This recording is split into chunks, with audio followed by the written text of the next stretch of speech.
پاکستان اور ترکیہ کے درمیان جو تعلیمی روابط ہیں وہ بھی خاصے بڑھ رہے ہیں، اور ترکیہ جو ہے وہ خاص طور پہ اسکالرشپس دے رہا ہے پاکستانی طلباء کو کہ ترکی یونیورسٹیوں میں پڑھیں، تو اس حوالے سے کیا اپڈیٹس ہیں؟ نہیں ہاں، یہ دیکھیں ترکیہ جو ہے اس وقت سارے ممالک کے لیے، جتنے اسلامی ممالک ہیں ان کو پریفرنس دے رہا ہے، باقی ممالک کو، افریقہ والوں کو بھی دے رہا ہے، پاکستان کو بھی پریفرنس دے رہا ہے، وہ فلی فنڈڈ اسکالرشپ دے رہا ہے، یعنی آپ کو کچھ 100% فنڈڈ اسکالرشپ، پوری تعلیم فری ہے، سب کچھ فری ہے، آپ ریٹرن ٹکٹ آپ کو ملے گی، آپ کو اکوموڈیشن وہاں پہ ملے گی، آپ کو کتابوں کا، کھانے پینے کا، ہر چیز آپ کو وہ مہیا کریں گے۔ ایسی اسکالرشپ دنیا میں کہیں بھی نہیں ہے، لیکن یہ جا کے تھوڑے دن رہ گئے ہیں، یہ میں آپ کو بتا دوں 15 جنوری اس کی لاسٹ ڈیٹ ہے، 15 جنوری سے قبل جو ہے اس کو اپلائی کر دیں۔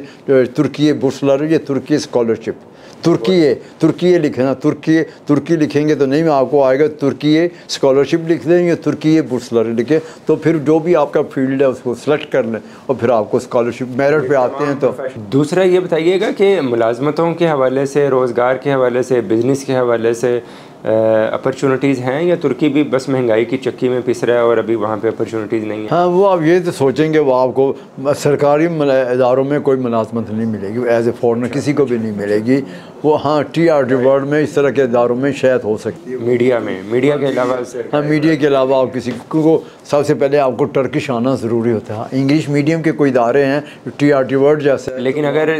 ترکش آپ کو آتی ہو تو سرکاری ملازمت مل سکتی ہے؟ سرکاری اس کو نہیں دے، جب تک آپ کو نیشنلٹی نہیں ملے گی اس وقت تک سرکاری ملازمت کے لیے ترکش آپ کو آتی ہو اور نیشنلٹی ہو، پھر آپ کو اس کے لیے آپ پھر اپلائی کر سکتے ہیں۔ لیکن پرائیویٹ سیکٹر میں اب جو بھی کئی کمپنیاں جو ہیں وہ فارنرز کو ترجیح دیتی ہیں، لیکن یہ وہ 3-4 بندے ہی صرف رکھ سکتی ہیں، پہلے زیادہ تر جو اپنے ترک رکھتی ہیں، اس کے بعد پرمیشن ان کو لینی پڑتی ہے۔ تو یہ ہے، یہ صورتحال۔